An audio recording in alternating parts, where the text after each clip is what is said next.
What up, everyone? I've been playing quite a few games on this beast. Yes, that's the NES Classic. The first game I wanted to play when I first heard about this was the first Metroid. The game that started it all for my favorite video game series of all time. A chance of going back to that game to see what kind of gameplay it would offer after seeing everything that came after it was definitely an experience that I wanted to have. And having played through the game yet again 30 years after it came out, I have quite a bit to say. Now I'm going to start off this review about how this game holds up first by talking a little bit about the NES itself. Having played through a few of the games on the Classic, there are a couple of themes that I forgot about gaming from that era. This was an era where developers didn't hold your hand through a game. Finding ways to actually complete things was actually an accomplishment because you actually had to get down deep, you had to get your hands dirty, you had to find the way to do things yourself. Not in games today where there are tons of hints and essentially the game developers hold your hand through the whole game. This was, you gotta figure it out for yourself, and if you can't do it, I guess you're not beating the game. This was back when game developers didn't necessarily want you to beat their game. Another thing I noticed with the NES was, although it still looks great, and a lot of these games do age fairly well, the 8-bit games, like the very good ones, do age very well. I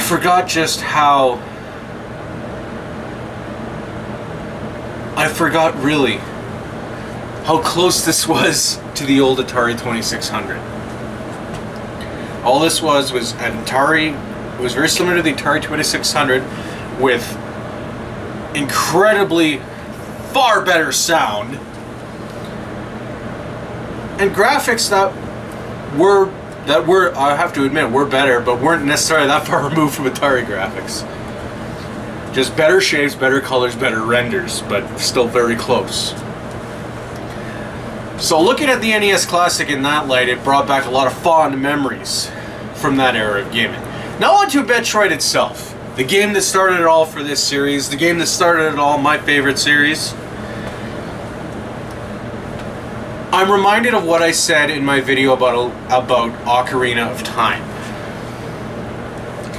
Samus, like Link in the first Metroid, obviously wasn't as flexible. What do I mean? There are tons of moves, even in the 2D games that were to come, that you cannot do in Metroid. And you really, really miss those moves. You miss being able to shoot this angle, same way going down, actually being able to jump up straight in the air and shoot all the way down, like you could in Super Metroid. There are so many moves Samus learned in games that came after the first Metroid that really get in the way of properly enjoying the very first game. Other things like Samus not being able to shoot the full length of the screen with her beam arm cannon.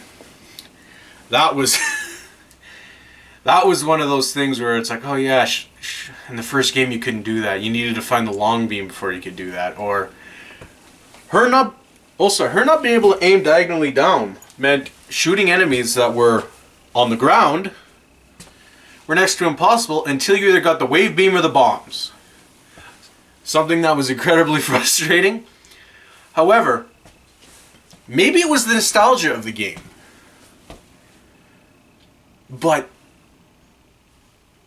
I still enjoyed it. I still very much enjoyed that game. Despite every game since the first Metroid completely surpassing it, and I'm including the Game Boy release. Sorry if you can't handle that, gamers, but I still find Metroid 2 Return to Samus controlled a lot better than the original. And the original is still an awesome game. What I loved about this game the most is this is the first game in the Metroid series where Ridley does not automatically hand me my ass. This guy has been my nemesis since I started playing games. In Super Metroid, he still could kill me in Super Metroid, and I've been playing that game since it first came out. If I don't fight him a certain way, I never have a hope of winning. We all know in this game there are many tricks to beat him with barely taking any damage, and it is a little disappointing to see this character that has caused me so much trauma. I use, trauma. It's not real trauma, but gamers should understand. This gave me so much grief over the years. To see his debut being quite lackluster, that was pretty funny.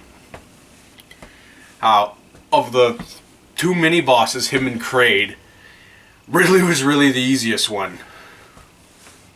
Kraid, on the other hand, back in his early days when he was the same height, roughly, as Samus, but like twice the size, was really different. And that's definitely much tougher in the first game than he was in previous games. But that was the treat of this game, of the NES Classic. Also, you get to relive these games. The first Metroid is definitely well stood up. It's still a game that offers enough challenge, but you're still able to beat if you can master that challenge. It's still fun.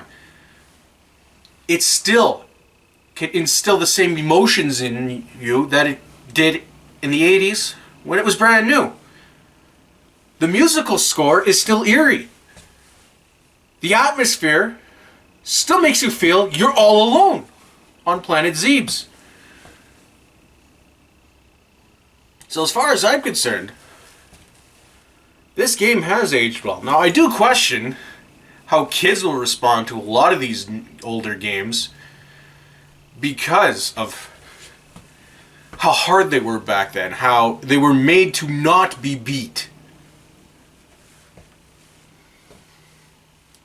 So, all in all, if you have an NES Classic, definitely play the first Metroid. It holds up great, even though that game has been surpassed by pretty much every other game in this kingdom come after it in that series. But it's still worth a play. It's a strong start point for the series, and I can't give it any more of a glowing review.